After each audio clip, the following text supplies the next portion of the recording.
We did this last year. I had a fantastic time. We're doing it again. Have a bunch of awards. I couldn't remember last year if I sent you all the nominees. I don't think I did. I think I just sent you the awards and left you on your own to come up with like a winner. But I have nominees for each category. So we're going to rip through them. And the first one is Unicorn of the Year, which Wembanyama won last year. We created it for him. He got hurt. I don't think, would you say he's eligible? I mean, he could basically win every year. I'd like to come up with a new name for this, right? Can we zag a little? Yeah, I mean, unicorn is like, who was the OG unicorn? Will Chamberlain. Yeah. Hey, I saw something the other day. They were trying to say you could bench 500 pounds. Did you find that in any of your research? That would be really impressive. I haven't seen that one yet. 500 pounds is a lot. A lot, especially with long arms. Really strong guy. Nominees I have Wemby again, Amen Thompson, LeBron at age 40, Dyson Daniels, or Zach Edey for Unicorn of the Year. We could just vote for Wemby again. No Chet? Didn't play enough? Not eligible? What do you need, 35 games? You can put Chet in there. Make the case. If they have a playoff run and he plays as well as I think he's going to play, there's going to be some real Chet conversations. I don't know if they get as absurd as DeAndre Ayton potentially being a top 15 player in the Suns finals run of a few years ago. That seems inaccurate with further information. But the rim protection numbers, the fact that he can play 5 out, the fact that he goes coast to coast the other night against Detroit and then 3-point shooting. Yeah. So just telling the world, prepare yourself for some big time Chet projections if OKC pulls this off. I like the Chet one. If we can't give it to Wemby, I think Chet is a good backup choice because I've never really seen another player like him. So I think you're right. I wanted to give this to Amen Thompson, but I feel like he's been in the vicinity of other guys we watch. But I still feel like to have enough athletic ability that people go to see you play basketball and you seem like a better athlete than anyone at a basketball game with all the best athletes feels unicorny. So at least he's a medalist. So we'll give it to him. Okay.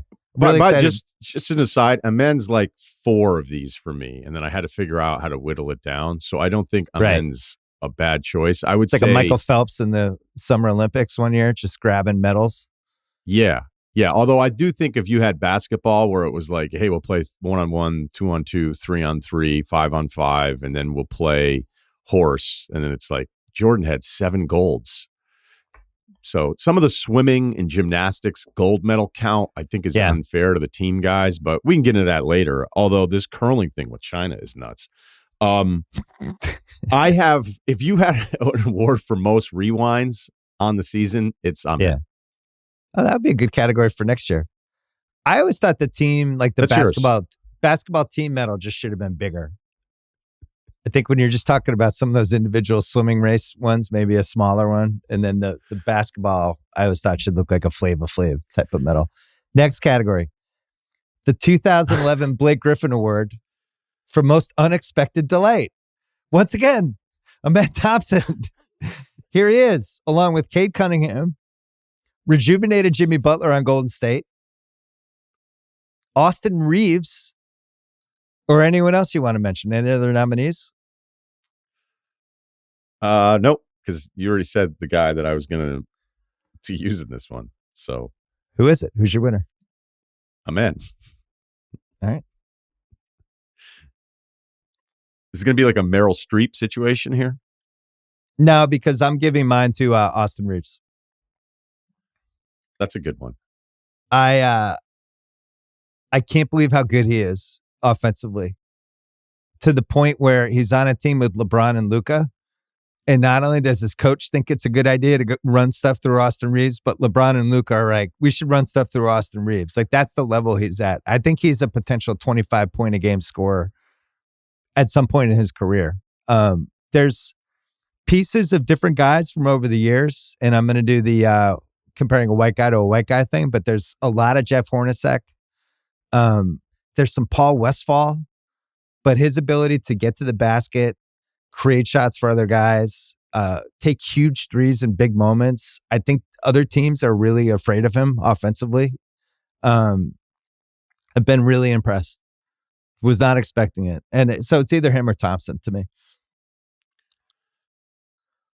save amen for some of the other ones because I think the Reeves part of it is you're not saying it's unexpected because we already knew he was pretty good. But now this is like the Jaylen Brown arc where you have to keep adjusting the ceiling every time. Yeah. I never thought like, I always liked him. I never thought like this guy might be a 4-time All-Star. Like it was never in my head. It was always like, oh, this guy's a really nice piece for LeBron. Like he really turned out to be a good player. Somebody should pay him. Now it's like, Jesus Christ, this is like a real offensive star. You know what's So, crazy? him or Like, do Thompson. you remember the Spurs thing, not offering him a contract? Oh, shut up. I didn't tell you this category because we already have the winner, but it's a new category for next year. The Luka Doncic trade award for most cataclysmic NBA moment of the season goes to the Luka trade. So we just have to write that one down for next year. There's no way. There's no way I mean, you can sit there and say it. Plenty of unexpected things happen. How about Cuban now doing the tour? Oh, he's coming up later. Oh, all right. I didn't even I got realize him that later. was a category. All right. The 1986 Bill Walton Award for biggest impact under 20 minutes a game guy. Nominees: Ty Jerome, a Russillo podcast guest, 19.7 minutes a game this year, 12.2 points a game. Luke Cornett on the Celtics, putting up basically like a 6-6 in 15 minutes. Obi Toppin, 10-4, 37% from three, leads the league in field goal percentage around the rim. And then just for fuck's sake, Ben Simmons on the Clippers. I'm going to throw him in too for when he comes in and does whatever Ben Simmons does for 15 minutes. Who do you have for the Bill Walton Award? Ty Jerome. The metrics for a player like him are incredible. It's also real when you watch it. So, I mean, his win shares per 48's over 0.2. So it's a really good number, which sometimes that number doesn't even show up to reflect how well, but when you start kind of getting into that area for a player, especially what he's asked to do, I think it's Jerome, and I think he's had some really big moments for them. I just really felt like there was a few weeks there where it's just like, so this guy's just never going to miss any shots and do everything right. It's one of the best under 20-minute seasons in a while. He's basically coming in for 2 9-minute stretches each half, and that's it. You don't see him again. And he comes in and he's impactful the whole time. I'm with you. What does he make this summer, you think? See a $15 to $16 million guy? God, I don't not know, a shitload of cap space floating around. No, but not a great free agent field either. Yeah. Veteran guy. He's going to be in some big games in the playoffs. I think you could see like a 50 for 3, one of those type of deals from somebody. Yeah, because you're still asking, like, you're going, is he going to be our starting point guard? Like, is he playing 36 minutes a night out there? Well, could he get like one of those still Strus contracts? Like when Strus went to Cleveland, what was it, 464? And they were like, we just need an awesome role player who can make some shots and play swing. And maybe he starts, maybe he comes off the bench, but we need him. Very excited for the next category. The Monty Williams Award for Worst Coach of the Year. This used to be named the Vinny Del Negro Award until whatever Monty did last year, which was the most egregious bad coaching I think we've ever had this century at least. Nominees: Coach Bud on the Phoenix Suns, Nick Nurse on the Sixers. I'm throwing Doug Christie in here as a nominee based on the last 15 Kings games and just whatever the hell is going on with that team. They're 4-11 in their last 15, not trying to tank. Anybody else you would put in as a nominee here? How is Nurse on here? I just put him on from the first 2 months of the season. I needed nominees. I'm going to zag on you. Okay. Toronto, Rajakovic. Okay.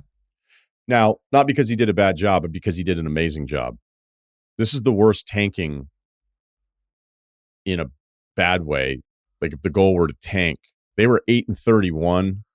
They were unbelievably defensively there for like 2+ months. Yeah. They won too many games. So he was, I'm not saying he's a bad coach, but he did the worst job of executing because the team played so hard. And I think the Raptors were number 2 against the spread. And depending on what number you got this summer, they're going to end up being an over team, which unless they throw away the last 4 games, I think is they play too hard. Chance. So I'm not even comparing him to Monty Williams, but I'm zagging a bit on the nomination of like, hey, what? Why are you getting these? Like, there's certain nights with their lineups where I'd go, what the hell is? And then they'd win again. I'm going to pick Coach Bud because Phoenix seems the most uninspired night tonight with the most guys that really don't seem like they gave a shit about what happens in the game. I thought Bradley Beal's performance in the Celtics game the other night was one of the most reprehensible things I've seen in a while. And I really hope if anyone missed it, go watch some of his minutes in that game. And if you want to see somebody just completely mail it in, it was awful. Did you see it? It was awful. Yeah. There shouldn't even be any other nominees for another award a little bit later. I imagine we're aligned on that. Well, I had the 2015 Brad Stevens Award for most untankable coach. And I had your Toronto guy, Jordy Fernandez, Will Hardy, and Chauncey Billups. Action-packed category. So you'd go the Toronto guy for that one too? Yeah. Yeah, I didn't know that was a category, so I wouldn't have done that to you. No, I think he can win both. Has anyone ever done that before? A double. I have Jordy. They're just like trying to trade dudes, get guys off the team to make them worse. And that team over and over again, it's same thing as Toronto. Everyone plays hard. He's a really good in-game coach, and he's just stolen games left and right. So kudos to him. Speaking of Chauncey Billups, the late 1990s Chauncey Billups Award for best reason never to sell your stock. Our guy, Scoot Henderson. That's it. There's no other nominees. Scoot Henderson. I was talking to a team this morning about this, and their quote, so it's not coming from me, but was that we need to have more patience with guards. The way you have to think the game now with the number of defenses that you're seeing, it's almost like quarterbacking now. Like, hey, are they in zone? Is the safety coming down? Is all this different stuff? Like, there's just so much variation for what you're having to face. And I think Cade Cunningham's a great example of this. Like, you saw the physical talent. You imagine he was going to be able to shoot it well. And then at that size, with the passing that we saw from Oklahoma State, it's like, how this just isn't going to work out. Now, granted, he had some really alarming numbers finishing at the rim, or his inability to finish at the rim. But you saw clearly, and it helped them having spacing too. But once he started kind of figuring things out a little bit, there might be a lesson in there for some of these lottery pick guards that look lost early on. So maybe there's a Scoot lesson in there as well. I'm going to go backwards to two guys I specifically mentioned, remember for this, because this might have always been a lesson and we just forgot. Kevin Johnson on Cleveland.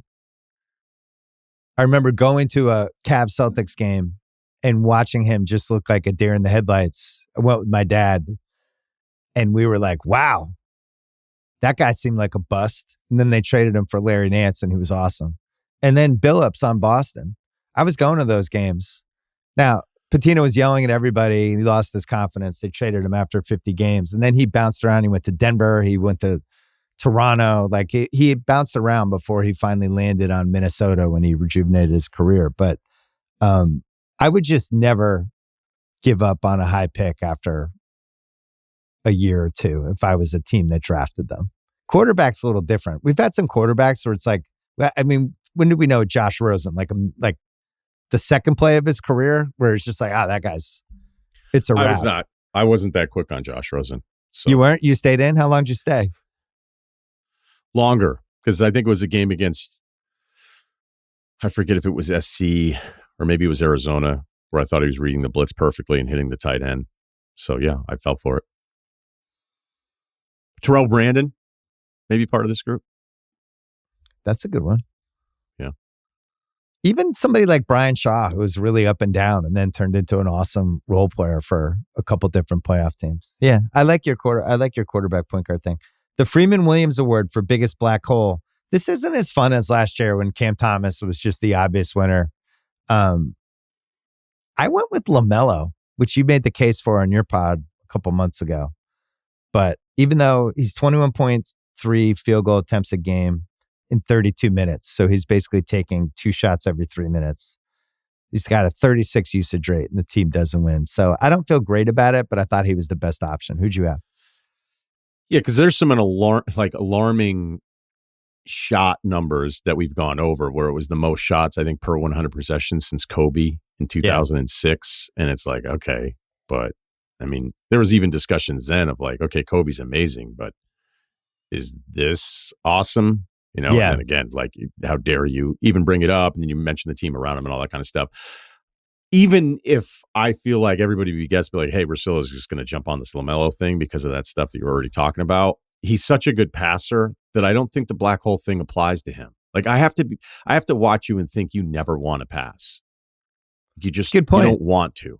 And I think LaMelo actually wants to pass a ton. I mean, there's a sneaky part of this, circling back to the start of the pod where we're talking about Cooper and where he could go. Like, can you imagine him on lobs from LaMelo? Like, what if, is there a version of this LaMelo thing where it works, where he scales down the shot attempts a little, he has some better players? Like, I'm probably, I sound like I'm in the marketing room with the front office of the Hornets going, as they try to shop them. Right. Yeah. we have so we're selling a lot. We didn't want to give them up. Right. Couple options for you here. Yeah. Delano Banton from Portland. I was like, that guy doesn't like passing. That's a really good one. He really doesn't. But then his assist percentage number on the advanced stuff was so much higher than I thought it would be. I was like, all right, that's not. The numbers don't back up the eyes on that. But I'm just telling you, that guy's not. He's thinking shoot first. Yeah. If you've watched enough Portland, which some of us like watching Portland play. So then I looked at top 15 in field goal attempts, not per game, just raw field goal attempt total. I did the same. Jalen Green's fourth. He's taken the fourth most shots this season in the league. Is that true? Jalen was awesome the other night against OKC. Yeah. Okay? He's been good last month. I've been impressed. They need him. But if you go by the 1,394 shots, that's, again, 1,394 shots this year. So I looked at it. I was like, all right, let's say top 15 shot attempt guys total on the season. Yeah. He's the only one under 300 assists. DeRozan is the only one close to him at 316, and Jalen's at like 260 something. Now, you could also say, hey, scale it out to 16 field goal attempts, and then Jaren Jackson Jr., who I love. But then I go, okay, but nobody's giving it to Jaren Jackson Jr. saying, all right, now set up the offense. Maybe we don't have a black hole. Maybe the word's defunct. I looked at the Risachet numbers. It was high volume. I was surprised. But what are you asked to do? But when you start getting into like 7% assist ratio, like Jordan Clarkson had some years, you're like, man, not a lot of playmaking there. So some of it feels a little bit like, okay, but once the ball is passed to me, what do you meaning you and I, like, what do you morons expect me to do? Like, you realize how I fit into our offense? Like, I'm not getting the ball to set it back up. So I think it has to be on somebody you're still expecting to maybe make a few plays here and there. Cam Thomas's stats are basically almost exactly the same as last year. So he's probably the winner, even though I felt way better watching him this year than I did last year. But yeah, we don't really have that's why even like LaMelo, I was like, I don't know. Maybe we leave this defunct this year. We got some media awards coming up, so let's take a break before we get to this. You're listening to the Bill Simmons podcast presented by FanDuel. FanDuel Sportsbook is the best place to bet on the NBA. We have these fun little Tuesday, Friday player performance stuff. We have same game parlays. We have picks from me sometimes and boosts and all kinds of fun things. Get ready in the playoffs. Download the FanDuel Sportsbook app today to get in on the action. And by the way, The Ringer is committed to responsible gaming. Please visit theringer.com/RG to learn more. Listen to the end of this episode for additional details. Must be 21 plus, present in select states. Gambling problem, call 1-800-GAMBLER or visit rg-help.com. All right, this is one of the big categories. This is like in the Oscars when all of a sudden they're doing like, best supporting actor. Like, whoa, we're doing this now. It's the Perk Thinks Jokic Pads His Stats Award for worst sports media take of the year about basketball. I'm sure you have a couple nominees written down too. I wrote down 4. Perk saying Steph shouldn't be an all-star. All of Colin Cowherd's Tatum takes, like all of them for 5 straight months, which I went on his show 2 weeks ago and made fun of him for. Marcus Morris has been debuting some Jokic stuff lately that I really want to talk about. And then Gilbert Arenas saying Bronny would be top 5 for Rookie of the Year if he played 36 minutes a game. Was an actual Gilbert Arenas take. Is that if you were playing 36 minutes a game, I feel like any bad. rookie playing 36 minutes a game is probably in the running for Rookie of the Year. Well, this year, any other ones that jumped out for you? I think about the Perk Jokic Westbrook video once a week. The stat pad? Yeah, it's been years. It's been years, and I can't stop thinking about it. Every time he talks about Jokic, I can't unwind it.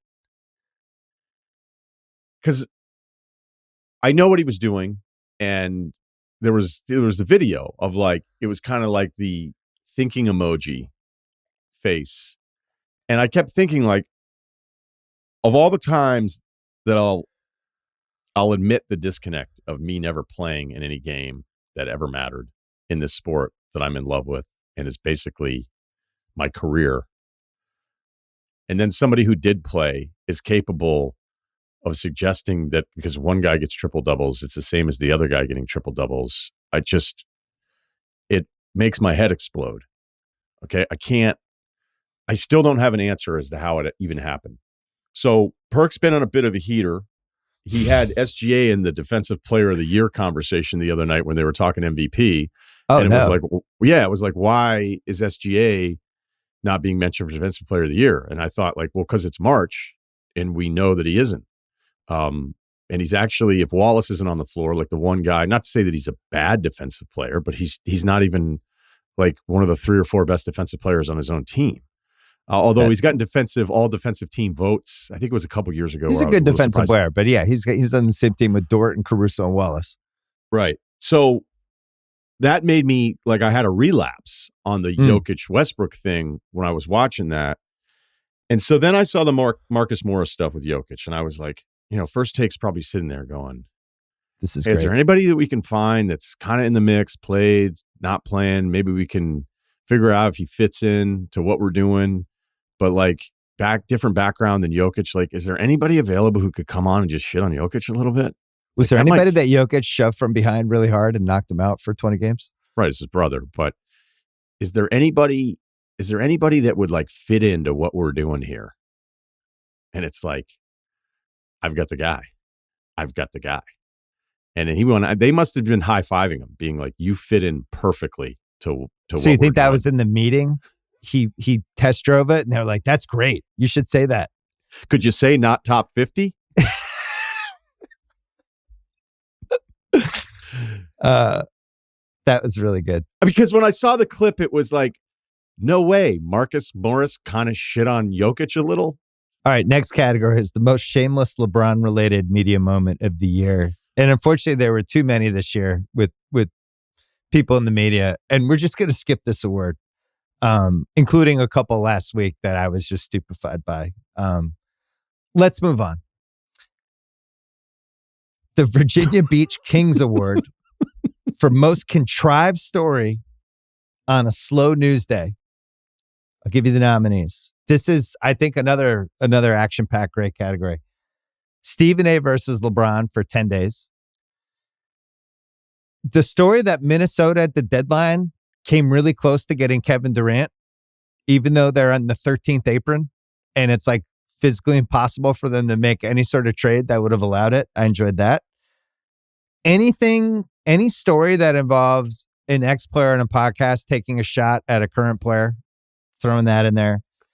Any story that made it seem like Joel Embiid was now ramping up to play, throw in there. And then my favorite, Paul George has paused his podcast to concentrate on the 76ers season. I had no notes. I thought that was a tour de force. It's the some podcast. Blame me. Some blame you for that? What else do you have for most contrived story at a slow news day? I'm going to blame myself for this one, but I wrote out a Tumani Kamara Open that I didn't do on my pod. That you didn't do? You were going to do you were doing a Kamara Open? Yeah. Wow, that was a tough headline. Yeah.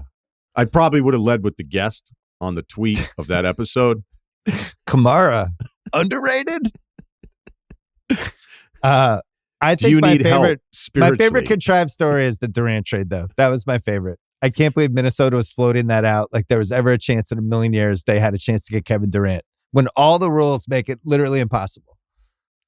You know what? Off of that, though, I think we could bring it back to the Luka thing that we haven't even brought up yet, is that when it happened, all we were doing with whatever contacts you had was like, did you know he was available? And it was like, no. Did you hear this? No, he wasn't, or whatever. And then it like took a couple Never heard weeks. anything. No calls. It took a couple weeks for us to be fed the idea that he was offered for Ant and that he was offered for Giannis. And then it became, again, it depends on who you believe, because I don't know that any of this stuff was officially reported, but the sense you got from it, I think you and I would agree, so I'm assuming a bit here, where it was like, yeah, a team called us about a trade, but they didn't say they didn't say he was available. They said, what would it take to get Giannis? And we were like, what are you talking about? Yeah. Oh, another big award. The McKeskey Award for Best American White Guy. Previous winners included Chet Holmgren, Tyler Hero, Kevin Love, and Mike Miller. So it's a prestigious one. Mike Miller actually was close to having the white belt here. He had it. He won it somewhere in the mid 2000s. He grabbed. I'm not saying it's wrong, but sometimes it's a weak field. This year it's a strong field.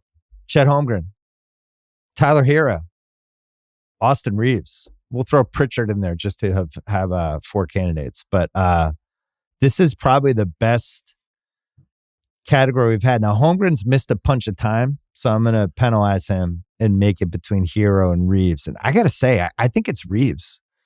It's Holmgren if we don't care that he missed the games, because he's the best out of those guys. But I think if you're going by this season, it's Reeves. Right, but just to review, Jokic, Caitlin Clark, American white guys.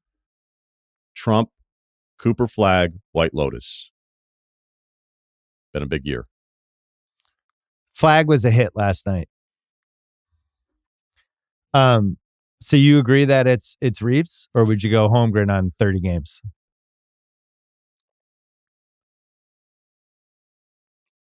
God, this was a really tough cat. I think there was a time where we were wondering if McDermott was the answer.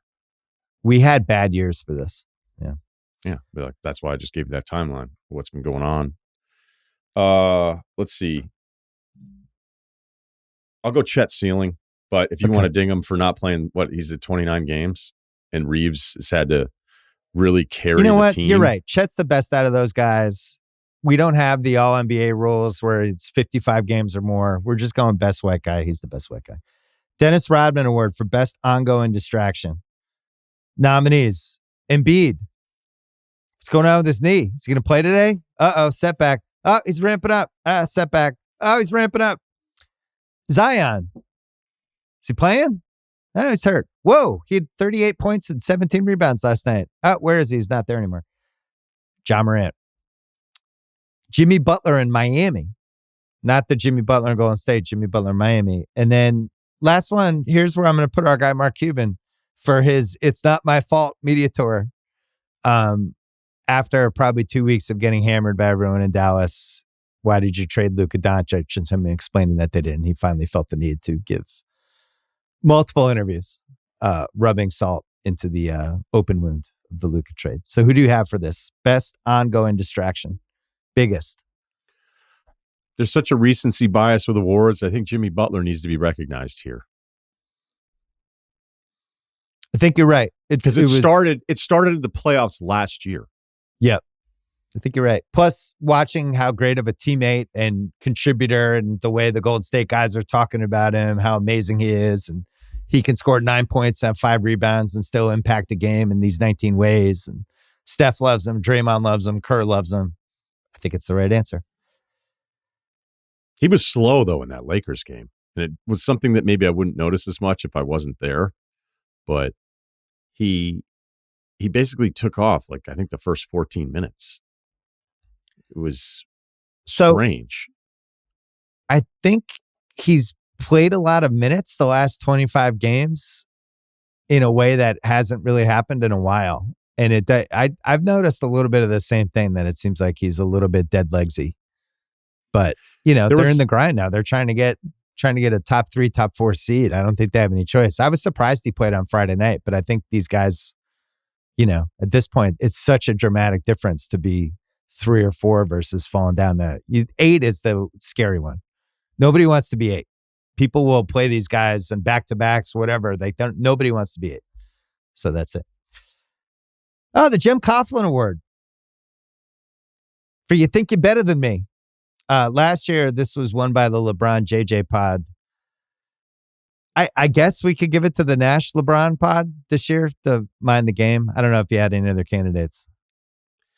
I've learned to love Shaq. I didn't really appreciate him when I was younger. I guess I did from a basketball sense, but I was never necessarily like rooting for him. And I think at that point, once he was at the Lakers, I was certainly more into my Commonwealth phase. So it wasn't likely that I was going to root for him. So I've learned to love him. He feels incredibly sincere, somebody that's a public figure, his honesty, the way he's talked about stuff. But I mean, I'd say You Think You're Better Than Me would be Shaq against anyone that's currently playing. Like, he just can't help himself. And we'll have these games that are just incredible performances. And then somehow the conversation just pivots back to that they couldn't guard him. And if I were a producer, I'd go, dude, you have figured it out. You're great on this show. It was a really tough show to come into. In the beginning, I thought with Shaq that first year was bad. Yeah, is this going to work? Is he looking at those other two guys being like, I was a better player than you, so I should be a bigger star than you? But it's like, hey, Charles is just the star of the show. And then everybody kind of plays off of that. And for whatever reason, like, it almost feels so important that they developed him. Like, he's done a great job developing himself on television. Everybody behind the scenes, like, it's really important that he's there. And I would say to him, if I were on the show, be like, just be cautious of playing the same note over and over again, especially when you have a night in the NBA that's like should be celebrated. It's good note. Oh, this is a great one. The Andre Blatch Award for most immediately regrettable extension. And somehow we had 6 nominees, including Joel Embiid. I'm throwing Lauri Markkanen in. Jamal Murray, throwing him in. Brandon Ingram happened during the season. Patrick Williams and Scotty Barnes. The answer is obviously Joel Embiid, but it's just fun that we had 6 nominees. And Markkanen, I shoehorned a couple in there that probably weren't that regrettable, but it is Joel Embiid is our answer. I'm saving Ingram for something else. That's totally fine. Markkanen, surprised you would nominate, although it's a bit alarming. But I think that team had just so many on-ball guys that were young, and they were like, we want to lose anyway, so we're not going to worry about it. The Patrick Williams one, sneaky, deserves like a lot of credit here. 5 for 90. Yeah, and he had to dunk that the other night, and I was like, this is awesome. They're also down 30, I think, to Oklahoma City within minutes of the game. But the Embiid and the Embiid timeline of it is really why there shouldn't be anybody else receiving votes for this one.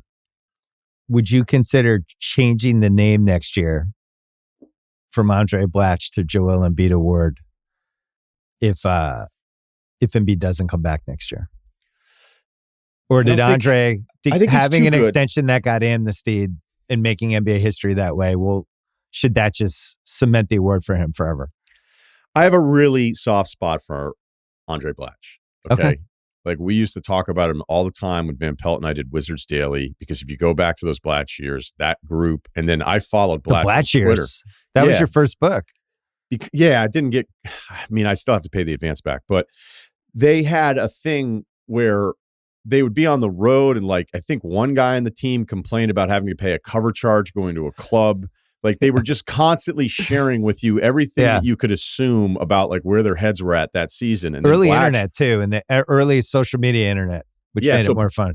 Blatch's profile pic was incredible. So I followed him immediately. And then every now and then he would just drop these gems. And then like they'd had a bad losing streak again. And I felt bad for him because he was like just walking around trying to figure it out. It was like late at night. The other thing, I don't know if this could ever be a category. I don't know if it's a segment, but it could be horniest guy on Twitter, because I'll tell you, with the For You feed, look, if you see somebody cute, you might look on a profile picture, right? And then next thing you know, you're like, hey, this guy likes cute girls, which I think makes checks a lot of boxes for a lot of American males out there. So then you'll see like a picture and you'll go, oh, this guy follows her. And then, if I'm being honest, I've kept track of it a little bit. Oh, where I'll go, there's a few dudes that are not afraid to hit that follow button, and it just does circle back to the Wizards. So I would like to have you keep it Andre Blatch forever, just because I like talking about him. He made a great case. Great passer for his size. Ball handling. The 2025 Ewing Theory Award for star most likely to be Ewing theoried next season. I have Ja Morant, Zion, and Booker as my 3 candidates. Booker eligible, never won a title.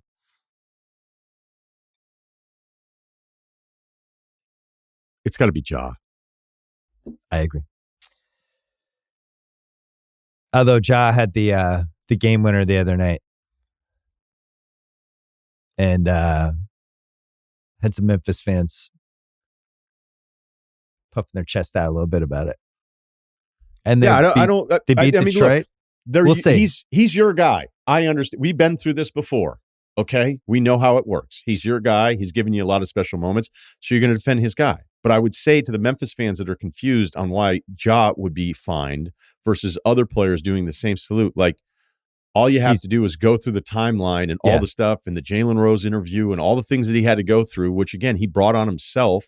And it's fine. Like, I'm not watching him going, oh, I don't like this guy because of all this shit in the past. But it's fairly common sense that you end up being punished based on how often you kind of fall into this category. It's and like the Draymond, some of the right. Draymond stuff. He gets punished for a different level of scrutiny because of the past behavior.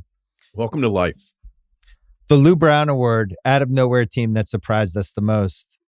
Detroit, Portland, and Houston, I think, are the 3. And I would have to say, as great as the Portland-Houston out-of-nowhere seasons were, it has to be Detroit. That team was all-time rock bottom last year and turned into a really fun league pass team. They're going to be a 6 seed, probably playing the Knicks in round 1. There's going to be at least one awesome near fight in that thing. Cade turned into a real guy. And for me, it's Detroit. Who is it for you? So Detroit's the only team in a full season to triple their win total. So 14-68 last year. And I probably said too many times last season going, as bad as they are, how are they worse than Washington? Roster-wise, like this team has so many other things that I like about it versus what the Wizards had, and they still ended up finishing behind them, which speaks to the Monty thing, which you may never get a chance to change that award because it's not just going to be on record. It is about a dude who took a job who apparently had no interest in learning about his own players. Like it is it's a comical and they're still taking shots at him a year later. Anyone associated with that team is still pretty bummed out about how he approached the job last season. Yeah. For a variety of ways. There's a technical thing historically on tripling your win total because the Bobcats in 2012 finished at 7-59 and then went 21-61 the next year. But remember, that was a shorter season. Yeah. So they had less games to play, less chances. There's not are you going to do a Bobcats documentary or would that be straight to, is anybody going to do that? Have you been probably pitched a probably a one-parter. Seems right. Let's we'll take one more break and then we have some good awards left. All right. One of our big categories, the ML Carr trying to trade for a retired Michael Jordan award for goofiest but possibly real off-season subplot. I have 5 what ifs for you. This is for the summer. What if the Lakers shopped Luka? What if KD opted out and signed for a vet minimum to chase a title? What if LaMelo, Zion, and Ja were in the same 3-team trade? What if Paul George demanded a trade? And what if Phoenix said, fuck this, and just stretch Bradley Beal? Those are my 5 nominees for goofiest but possibly real offseason subplot. Without knowing the nominees, I had Beal, and that you're dealing with somebody who seems totally happy, just going, I don't care. Yeah. And that's dangerous. Send the checks every 2 weeks. But what is it? Do you think there's any scenario where he goes, all right, like, I know you don't want me to be here, and you guys brought me off the bench for this stretch, and this hasn't been a good season. I mean, I don't know. I mean, what's the market for him on top of everything else? Does that fix their problems? Probably not, because he's at this point. There's only one way to do it at this point. And it's happened a couple times in the history of the NBA. I remember Reggie Theus was a good one. can't remember if he was on the Bulls or the Kings, but he just got benched and they just didn't play him and they basically tried to break him. The cap situation was way different back then than it is now, but that's Phoenix's last resort, is to just not play him anymore. And, be like, all right, we'll keep paying you, but you're just not going to play basketball. So I think it will get to game of chicken. He might be okay with it, though. That's the problem. Yeah. Whatever I watched in that Boston game, I was really startled by. I hadn't seen anything remotely approach that in a while. It doesn't, in the social media era, it doesn't really happen. By the way, when he also was out for that stretch, there was this kind of tease Phoenix moment where I liked the way they were playing again for like 10 days or something like that. Yeah, and then they got killed and Durant got hurt and the moment was over. So Phoenix stretching Bradley Beal, which nobody's been stretched with 2 years and $100 million left on their deal, but as a way to get under the second apron and just basically take the hit for the next 5 years. It's not inconceivable. The Zaza Pachulia Award for the one rule that absolutely needs to be changed. What did you have for this? Off-arm drives from the offensive player. It's, this isn't my big rant like last year where I just kind of lost my mind on that podcast, but I think we're all better for it. But this is just, there's certain players, it's kind of the PJ Washington, where guys are hitting the hole like a running back and they have that forearm locked out. Davion Mitchell had one the other night where he drove and hit a defender so hard and then got the shot up and there was like a little bit of contact coming back towards him. And Davion looked at the refs like, are you guys kidding me? He touched me. And you're like, dude, you're mad? Yeah. You off-armed this guy. So I think there's a little cleaning up that has to be done on how aggressive the off arm is of the ball handler on drives. I like it. I have two runner-up and then my number one. I'll make the annual plea. Please don't let coaches challenge block charges anymore. Let's just say the call is the call and we just move on. I never want to watch another replay of a review of a block charge. I don't think guys should be able to have to eat the field goal attempt on a half-court shot. I just get rid of that. Make it a team shot, the same way they have like team rebounds. Because then I think it would inspire more people to try to take half-court or three-court shots. And we might have a couple. If you care about your field goal percentage that much that you end up 7 of 15 instead of 7 of 16, don't ask for the fucking ball on the inbounds. How about one of the guys who doesn't care? Right. That's what drives me crazy. It's like, so now you're going to pretend that you didn't get the shot off in time because you didn't want to hurt your field goal percentage. Stop getting the ball on the inbounds. Let the other guys that don't care and understand, like as absurd as the shot is, that they're not more worried about a couple percentage points. I also think we should have 20-second instant replay challenges where within 20 seconds, it's like, you think no, and we just flip it and keep the game going versus like the 5 minutes. But here's my big one. And you know what? I almost had this last year, and I think it's gotten worse this year, and I really hate it. And I don't know where the end game is. But the rolling the ball in the inbounds pass, so the clock starts, but the shot clock doesn't start. And this whole game of like, the ball's just going to roll and we're going to kill time. And then somebody's like, all right, fine, I'm going to run. First of all, somebody's going to get injured on this at some point. Somebody's going to dive into somebody else's legs and somebody's going to lose their knee. I just think it's so fucking stupid. You roll the ball and the shot clock should start and the game clock should start. I don't know why they do it this way. And I would change this. So that's my passion for this year, Russillo. Yeah, I'm cool with that. I don't know that we're ever going to get shorter reviews. We might pretend we are, but... Well, 20-second quickie reviews. I left this award open for you, the Ben Simmons Award for Best Ben Simmons Moment. I figured you'd have something and you could just go. Yeah, he had a push shot the other night. It was a couple of weeks ago where it was pretty ugly coming out, but then it went in. And then based on the confidence from that first one going in, he had hit back-to-back shots within a few minutes of each other, which I think has to be one of the highest output moments we've had in a rotation. I thought it was that until last night playing Dallas. Anthony Davis is on the left side. He has a primary defender on him. Simmons is the low man, and Simmons rotated a double Anthony Davis and then communicated in a way that you don't see, where it was almost like, hey, you see Davis over there? This is like while the clock is going.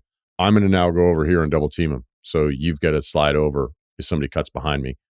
And everybody's like, great, that's awesome. And then Davis ran. So I thought it was great communication, even if it felt a little slower than what I'm used to.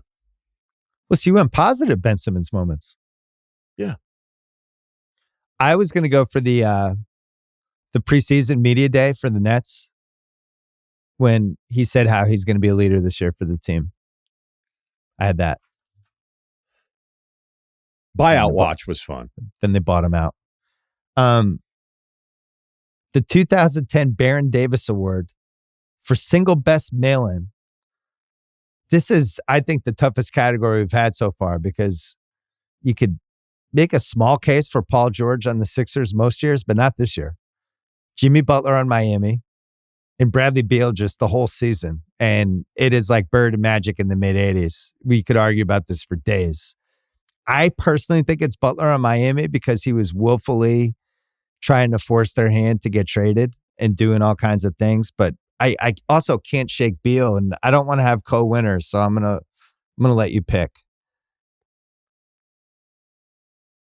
Yeah, I mean, if you're just going Jimmy, but like any great drama, he's got that kind of redemptive arc right now. As annoying as that may be, and I would expect Miami fans should be annoyed. Like I guess it's hard to pretend that you're in, but I'll never understand lacing them up, going to play basketball, and then going, I don't care if I look bad. I can't imagine having that inside of you where you would go, well, that guy scored on me because I don't care, or I didn't try to help us win because I don't care. And I'm just not really gonna play that hard. I've already made my money or whatever. Like, you'd think some of that stuff, like at least with all the bullshit that Durant has gone through, where some of it I think is unfair, some of it is certainly fair, and he's brought it on himself. So I'm not absolving of blame here, but it's been a pretty soap opera-ish second half of Durant's career. Yeah. But there's never been a moment where I've seen him going through all of his stuff where I've never questioned how much he wanted to play basketball. I think once he finally gets out there, runs, like he wants to beat you the entire time. And look, there's 450, 500 plus players over the course of a season. There's going to be a couple guys that actually don't really love basketball and don't really care. But I can't imagine actually being really good. Like, Beal's an incredibly talented player. We all know how good Jimmy can be.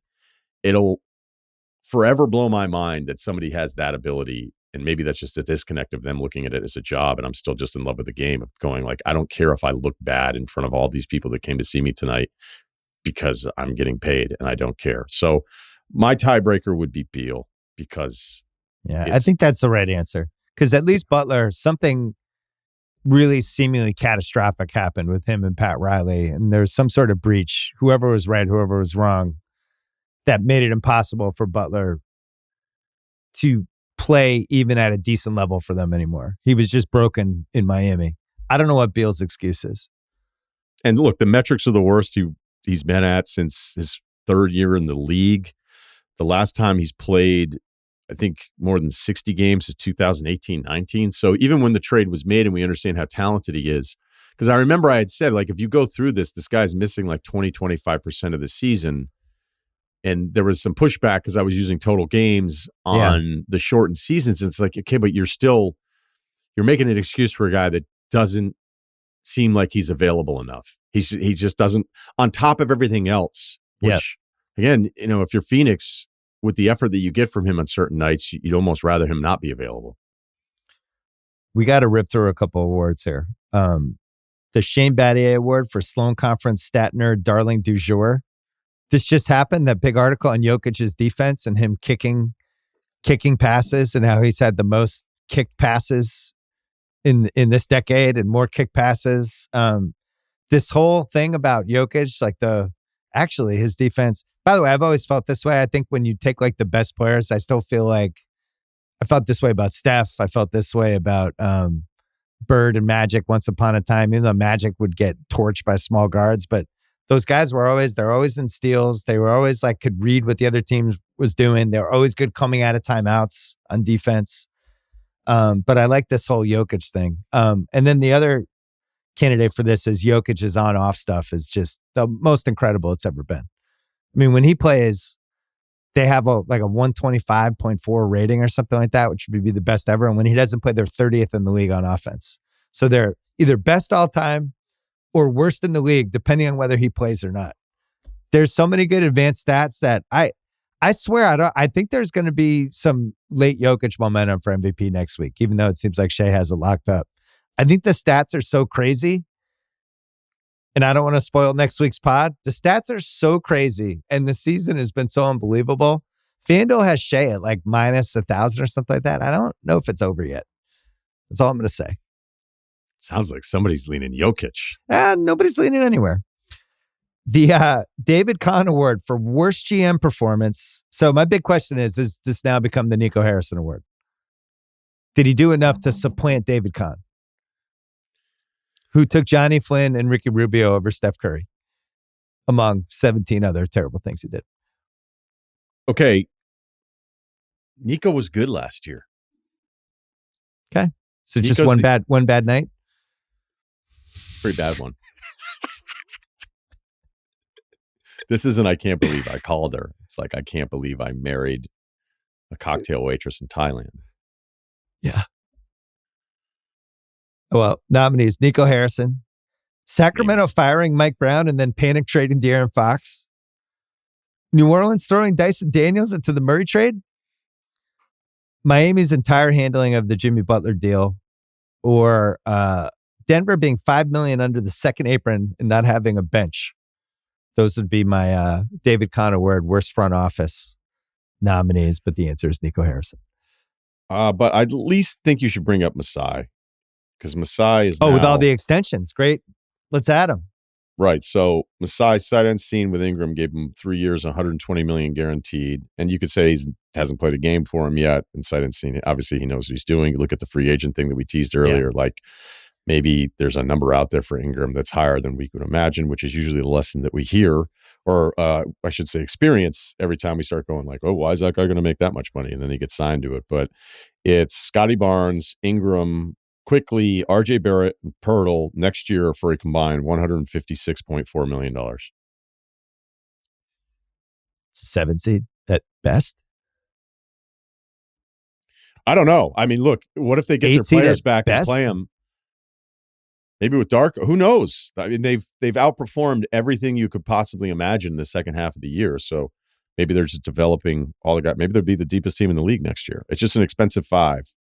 I'd love to know for that five.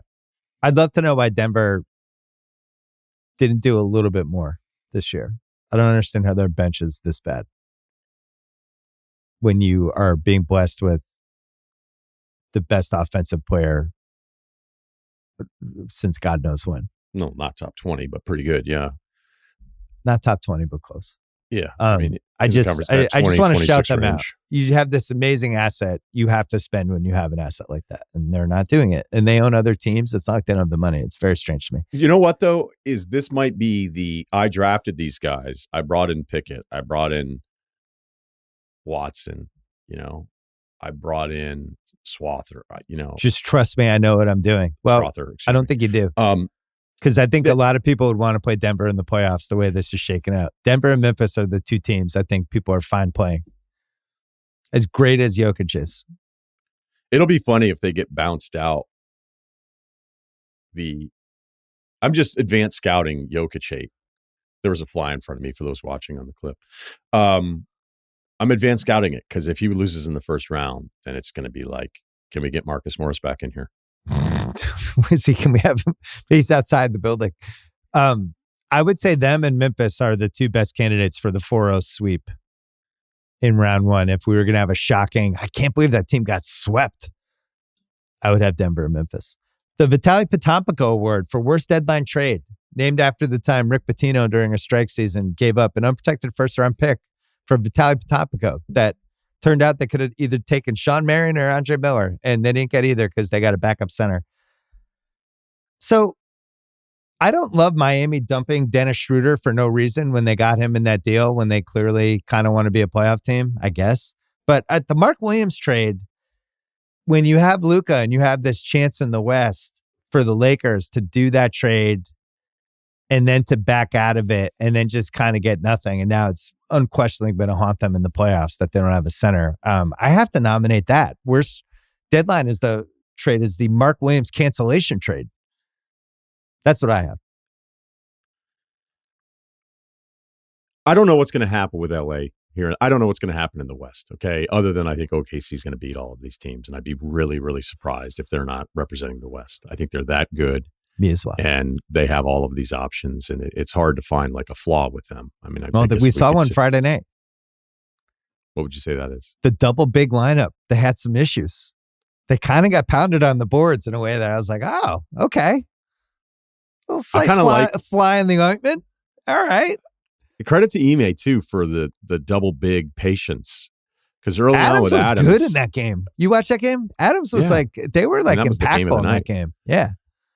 Yeah. I don't know. That wasn't nothing.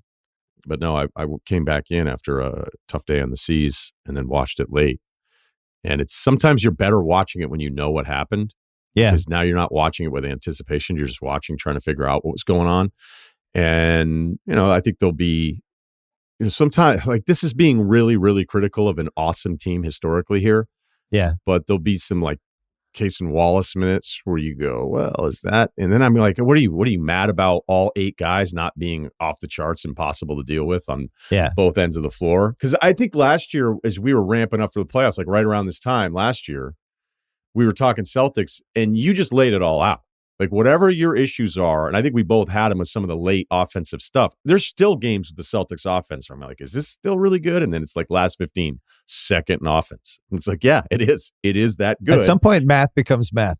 Right. OKC's math is outrageous. I'd like Drew Holiday to have the ball in his hands more often on some of these threes, but that's just what they're going to do. And so even if there's a night where I don't really love it, and then you go check the numbers again and be like, hey, you have to love it. Move on, accept it.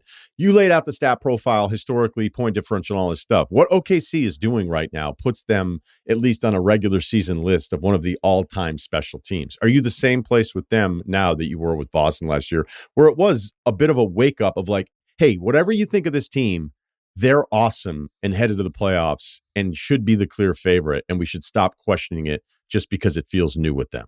I think they're the clear favorite in the West.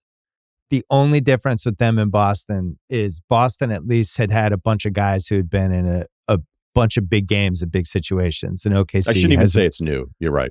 No, but that's the only thing you're gonna nitpick on if you're gonna nitpick OKC is it's like, well, we just have to kind of see it. They got to win 4 straight rounds. They're going to be playing some of the best players in the league and some of the best players of all time. And let's see. But the math is saying it would be a complete aberration if they didn't make the finals. Like something really, really, truly fluky would have happened.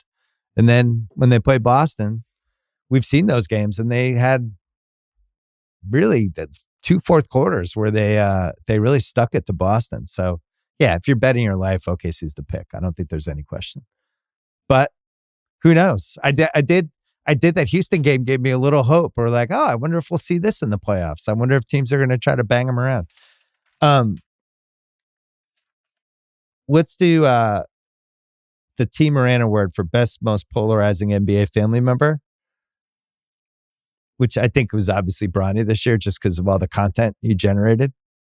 We don't need to cover all the other family members. This one I'm really excited about because this is really where you shine. And I'll be interested to see how many guys we have in the same list. The Reggie Lewis, I don't know. I just like this guy award for a young guy who doesn't play much, but you just kind of like. Last year, Kamara was on our list for this. I have the following nominees, and feel free to throw in anybody else. The 2 Nets guys, Keon Johnson, Jalen Wilson. Those guys just fucking play hard every game. Every time I watch the Nets, I'm like, Jesus Christ, these guys really give a shit.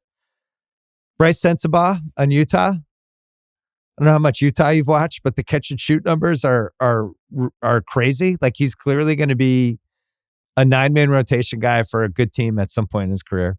We've talked about Ron Holland before. I still like Walker on the Pacers. I don't know why, and I can't explain it. Guy Santos on the Warriors. The plus minus is crazy for him, and he also seems very comfortable playing with like Hall of Fame players. And then I'll throw in AJ Johnson just because Zach mentioned him on the pod last week about how he's looked a little frisky on the Wizards. Who do you have? Anybody else I didn't mention? There's a few frisky Wizards. Oh, yeah. Way, including Bub Carrington, who was my first choice for this, had 32 the other night. He is 20 in July, and he's getting shots up now, man. He's getting those shots up. He's 20 in July? Games. Yeah. Oh, my Lord. He's 6'4". I sent a text to somebody with the Wizards Remember when they had that like fun Knicks game months ago? Yeah. I sent a text and said, hey, I know like you're not on everybody's radar, but I happen to catch like 3 games in a 10-day span or whatever. I was like, you guys are playing really hard. And it was just thanks for watching. I don't know if I shared that with you. Sometimes I'm repeating myself here a bit. I don't think you shared that one with me. Maybe I shared it off the air, but So you got Bub. Bub's your number one? Yeah, and I'm going to give a little love. Like his rotational stuff could be out of the mix here now as Minnesota probably feels better about what they're doing. But Jalen Clark having a moment with this team where it's like, hey, Dillingham's going to get the first minutes. And I think it's a little too chaotic for him that they're not going to trust him in some tight spots here. Terrence Shannon not getting minutes when it felt like he was probably one of the more plug-and-play rotational guys that could come in and get you some buckets because of what he had done in college, and he's older and all that kind of stuff. But there have been some defensive things with Jalen Clark with Minnesota where I'm like, all right, like this dude is ready. Like he's not remotely intimidated by any of this stuff. So I don't know what he projects to be. The 3-point shooting numbers, it's not like it's a high volume, but they're pretty good. And he just competes like crazy. And he kind of almost jumped the other guys that you would have more expectations for at certain times this season. I almost threw Shireman on this. Not enough of a sample size, but there's been a couple moments where you're like, oh, it's not nothing here. Carol Dawson Award for most unabashed tank job. Philly's 3-22 in their last 25 and actively trying not to win games. So I think they're the winner. Shout out to Utah. But they did it. Look, we can't even make fun of Philly because you're sitting there when you're looking at the OKC pick, and when this conversation started ramping up, it's like they have the 7th or 8th worst record in the NBA. And this is the part where there's certain things with Daryl that I totally respect. It's like, well, if we're doing it, we're doing it. We're not screwing around. We're shutting down nobodies here. And they were 19-27 at that point, and have now on this 4-28 stretch. I mean, Quentin Grimes cost them a couple games in there. This could have been like a 2-30. This could have been a layup. Yeah. Dwight Howard, sorry, dude, I can't help it. I just don't like watching you play basketball. Award. Julius Randle seems like a nice guy. I just don't really enjoy watching him play basketball. And he's my pick. And he's been playing better lately than he's played on Minnesota all year. But I just don't really enjoy it. And I'll be honest, 15, 16, 17 years of DeMar DeRozan at this point, I think I'm good. Oh, you don't? See, I actually find myself I think I'm good. back. I just feel like I'm okay with it. I'm okay with the experience. And Kyle Kuzma is another one that I think I'm good. Just think I'm fine. I'm fine there. Who do you have for this award? I just wonder what it was like when Sacramento's like, hey, DeRozan. I can't believe you even offered up DeRozan, because I think his closing fourth quarter, like getting at his stuff when he got Mobley twice in that game when they beat him, when the Cavs had that weird road trip stretch. Great. The team's going to go 40-42 again. Yeah, but there was like the Dwight Howard stuff is so funny because Dwight Howard is really good. Yeah, he was really good. But then it was like, hey, I need to be taking all the shots at the end of the games. It's like, well, what did you work on this summer? Yeah. Like if I get fouled, I'm going to make 1 or 2. You have Randall? Zach LaVine. I just want to know what it was like for DeRozan when they were like, hey, guess what? We got Zach LaVine again. You played with him, right? Yeah, you guys have good chemistry. I played with him. The Ray thanks Allen. For the 30, thanks for the 30 points, dude. It's tough. LaVine had the roller coaster ride. It was like a stock this year because I thought he was good on the Bulls, and then he left, and the Bulls were way more fun to watch right away, which probably wasn't good for him either. Hey, look, I'm telling you, I could do 30 minutes on this, but there are guys that aren't my favorite, and I come to that conclusion after a lot of watching and noticing things, and I don't think that it's a coincidence to some of the dudes that I haven't been a huge fan of. And guys that I'm talking about that are talented, that usually can score and put up some big, big numbers. But, you look at all the Lakers stuff this year and you go, what's different? Like, hey, D'Angelo Russell isn't out there for 30 plus minutes a night, and the second LaVine's out of there, even with his ability and the scoring numbers and all this stuff, you're like, what's different about Chicago? You're like, well, even with his numbers, like you're removing all the other little things that are just, he never seemed to click for him. And so those are the players that I just won't argue about. Sometimes you're one trade away. Sometimes you're one injury away. Ray Allen 2010 playoffs trick or treat award goes to a team or a player. I'm going Houston Rockets for this because I've changed my mind on them 17 times during the season. And I'll probably change it a couple more times as we go. But I went from thinking this is the team you want to play in the playoffs to, I don't know, they kind of freaked me out in that OKC game. And in general, like they've held this 2 spot, and I kept waiting for them to fall the pack, and they had that little losing streak.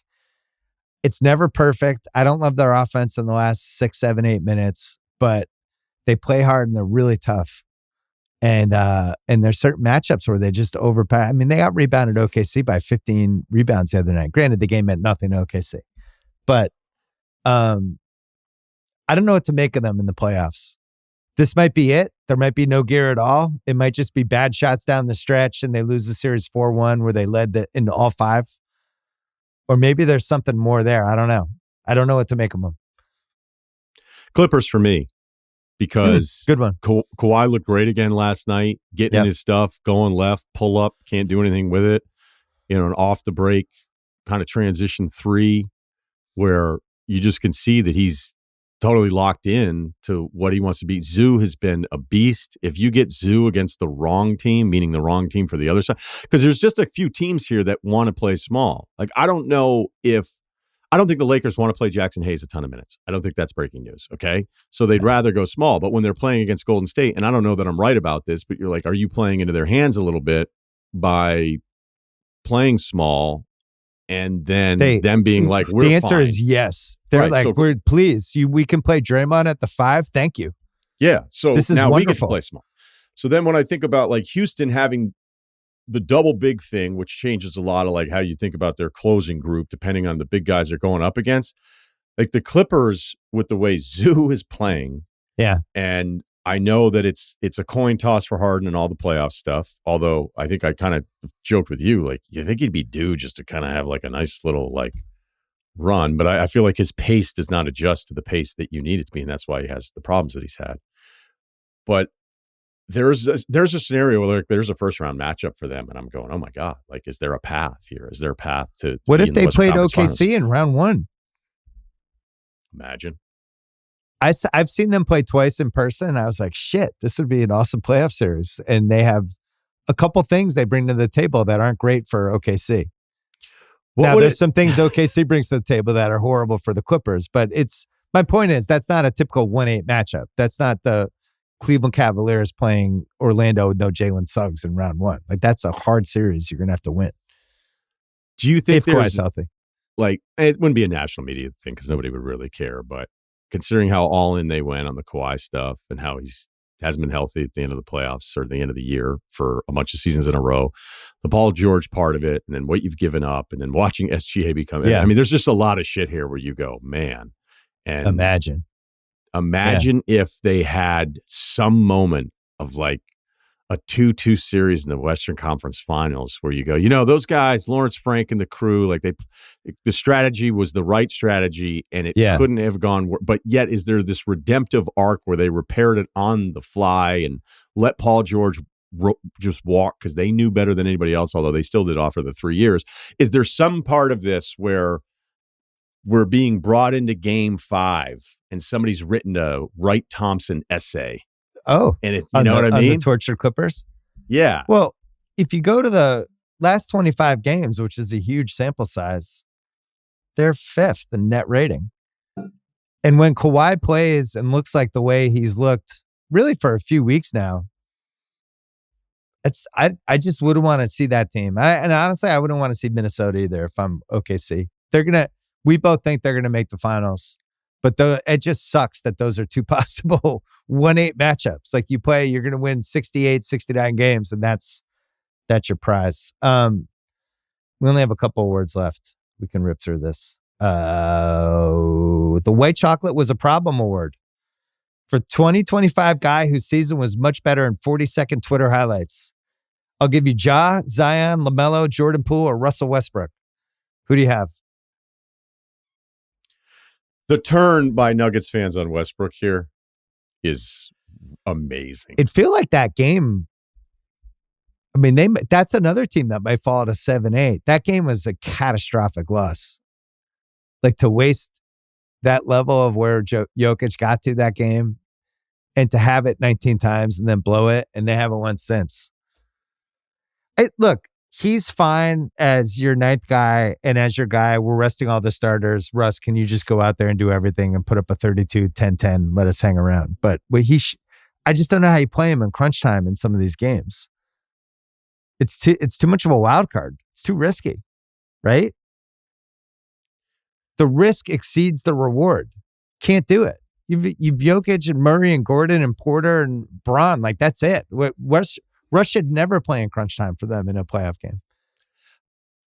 This is what I've thought the entire time, because Westbrook has been more accepting of this role with them than at any other point. But there may have been, even for somebody as stubborn as he is with his approach to basketball, like maybe even he had a realization of going, I need to change this a little bit. And when you're playing in the same minutes, the same lineup as Jokic, like you can see him almost in a hurry to get him the ball back that could lead to some of those other problems. But like on the year, considering how bad they needed somebody to play these kind of minutes, a guy that was never really going to like question his own value, the ego of a player that you kind of need as a foundation to even play in this league, they needed, like it's been a win because of how limited their options were. It's like, okay, well, we're going to get this guy cheap because he's been on 6 teams here in a very short amount of time, because he hasn't fit in and maybe hasn't accepted what he needed to be. So I think there was an acceptance part from Westbrook here that was admirable. But I think anybody that kind of knew where his limitations were, you were like, is he actually going to close? Like, and I'm with you. And it's not just the mistakes in that Minnesota game. There's just a lot of times where you're like, what's the spacing going to look like? Is that going to screw up some of the other stuff they're going to do? I also think there's something with Westbrook too, depending on the matchup. Like it's going to be, if I get to play the Lakers, I'm going to prove to them that they're morons. If I get to play against the Clippers, there's a revenge factor with like 4 of these teams. How many minutes do you think he's played this year? Are you asking me total minutes? Total minutes. How many do you think he played? I don't know off the top of my head. I mean, he's played. What would your guess be? I'll just tell you. 2,002 minutes heading into tonight's game. He's played 2,000 minutes. That's crazy. They paid nothing for him. So for that, it's a win. The loss is when he's actually involved in the plot, when they're desperately trying to not fall into that 6, 7, 8 range. And they had a pretty good foothold for the 3 spot. And now it's looking pretty grim. No, he's been really important throughout this season because of their lack of options. And so it has worked out. But the hesitation I always had with it was, let's see what happens here in the playoffs. Because I think this could be the kind of thing where the game log, now who knows, maybe it could be game and score and foul of trouble, all that kind of stuff. But like if we're talking real close games in the first round for Denver. Yeah, he's not out there in the last 8 minutes. You look at some of those game logs and it's like, okay, 19 minutes, 15 minutes. And then you're like, uh-oh. Like, so who's your white chocolate was a problem guy?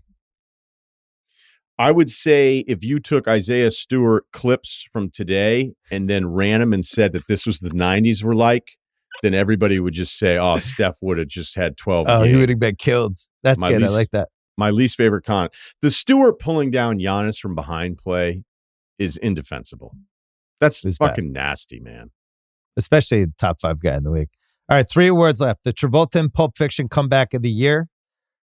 Jimmy Butler, the Lakers as a franchise, or Scoot Henderson? Who do you have?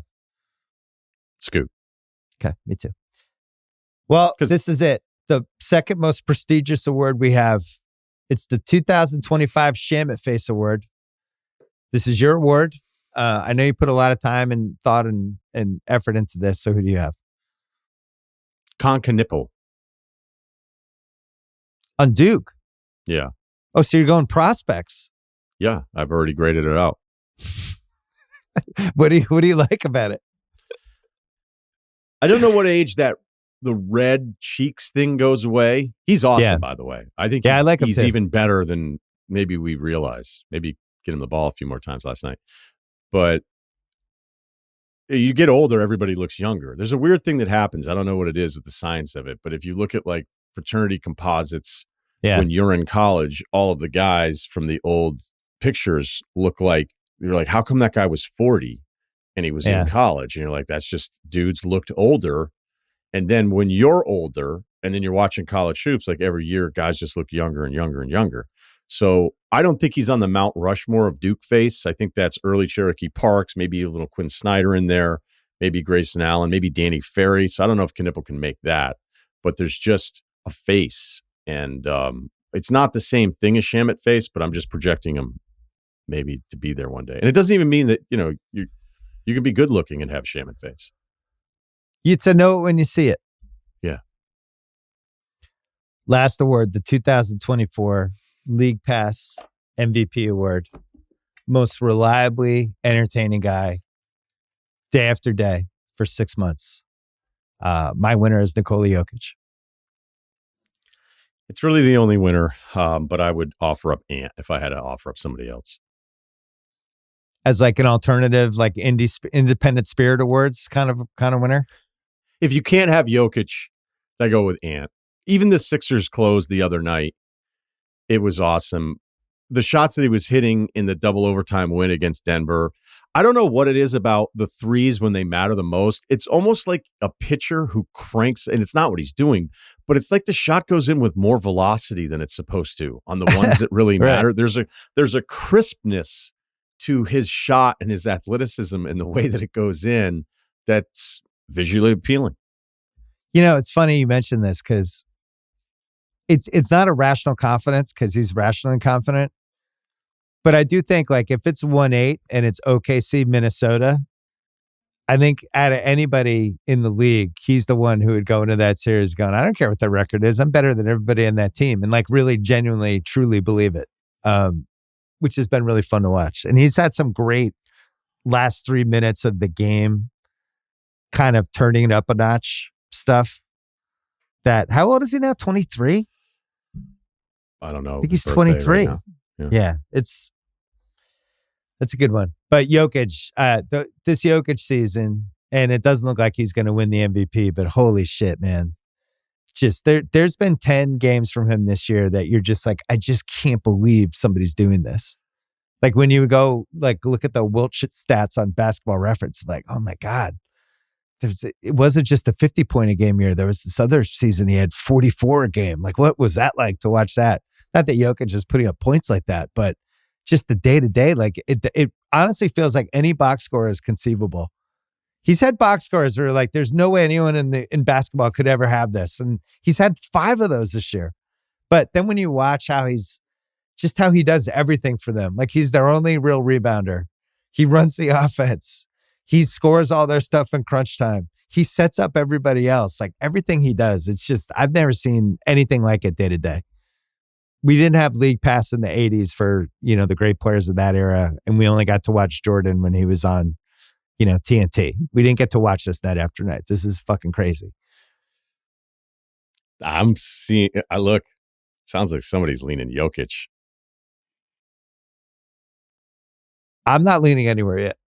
I'm keeping an open mind to the last week of the season. It's really tough for me not to vote for somebody who's going to win 68 games and have one of the great guard seasons in the history of the position offensively. Especially when I try to value the winning piece. If he's going to win 20 more games than Denver, but the more I stare at this, that 60-10 game like broke my brain. That was unbelievable. Have you ever seen somebody just get the ball 25 feet from the basket and the other team knew what he was going to do and he would still back around and just get like a 3-foot skyhook? Like what the fuck? I know they were missing some guys in Minnesota, but I just thought that game was just nuts. It wasn't just the points. It was how he was getting the points and how easily he was doing everything. It was nuts to watch. That's where whenever I hear anybody just knocking him, I lose my mind because you go, he's in control of everything that's happening. Like everything that's happening. And then the understanding, I forget what the number was. I don't know if it was Harden to Zubac for number 1, but it was like who has the most field goals that are assisted or something. And like Christian Brown is number 2 in the NBA. Yeah. And Christian Brown, clearly because Denver hasn't done a good job with this roster maximizing it, maybe the way others should. I also wonder like if Jokic were different, would there have already been some other star player that went through AAU with Jokic and goes, hey, I'm going to come up there and play with Denver. Because it's getting alarming because of the rings rule for Jokic, where it's like, are we going to be allowed to appreciate him? And I know we've already touched on some of this other stuff, but he's just orchestrating all of it that's happening, and he doesn't want to shoot 30 times. He doesn't want to pull up from three as much as he did. No. It almost feels like Nash, where Nash would have these games. You're like, how come he's not shooting more? Like, what's going on? And it's just the way he's wired to play basketball is still somebody that wants all of it to kind of connect and work together. And that's why I can't fathom why guys who played can watch these games and then find a way to shit on it. But, whatever. I mean, this is kind of normal now with the former player stuff. But yeah, look, really good, not top 20. We're 22 to 20. Yeah. I mean, that Bob Pettit range. Yeah, probably, DeBuscher.